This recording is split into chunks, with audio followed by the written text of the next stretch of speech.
Hello friends, എനിക്ക് തോന്നുന്നത് നമ്മുടെ India has become a highly patriarchal സൊസൈറ്റിയായി മാറിക്കഴിഞ്ഞു. ഇവിടെ ലേഡീസിനൊന്നും യാതൊരു സേഫ്റ്റി ഇല്ല എന്നാണ് ഒരു ഇൻ്റർനാഷണലി അറിയപ്പെടുന്നത്. കാരണം ഇപ്പം കൽക്കട്ടയിലൊക്കെ നിങ്ങൾക്ക് അറിയാമല്ലോ, ഒരു ഡോക്ടർ റേപ്പ് ചെയ്ത് മർഡർ ചെയ്ത്, അതിന് 2 കൊല്ലം മുമ്പ് ഡൽഹിയിൽ റേപ്പ് ചെയ്ത് പെണ്ണുങ്ങളെ മർഡർ ചെയ്ത് കഴിഞ്ഞു. ഇപ്പോൾ കേരളത്തിൽ നടക്കുന്ന ഇൻസിഡൻറ്റ്സ്, ഈ ആക്ടേഴ്സ്, ഈ വലിയ വലിയ ഫേമസ് സ്റ്റാർസ്, ഇവരെല്ലാം ബ്രാൻഡ് വാല്യൂ വളരെ അധികമാണ്. ഇപ്പോൾ അവർക്ക് എന്ത് ബ്രാൻഡ് വാല്യൂ ഉള്ളത്? കാരണം അവരൊക്കെ അവരെ പത്മശ്രീയും ഇതൊക്കെ തിരിച്ചു നൽകണമെന്നാണ് എനിക്ക് തോന്നുന്നത്.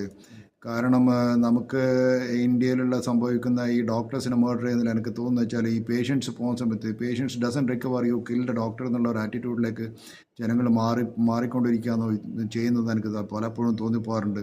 പണ്ടവരെ പറഞ്ഞ പോലെ it takes 20 years to build reputation and 5 minutes to ruin it എന്ന് പറഞ്ഞു. അതുപോലത്തെ സിറ്റുവേഷനാണ് ഇപ്പോൾ ഈ കേരളത്തിലുള്ള ഈ ഫിലിം സ്റ്റാർസിനൊക്കെ വന്നതെന്ന് എനിക്ക് തോന്നുന്നത്.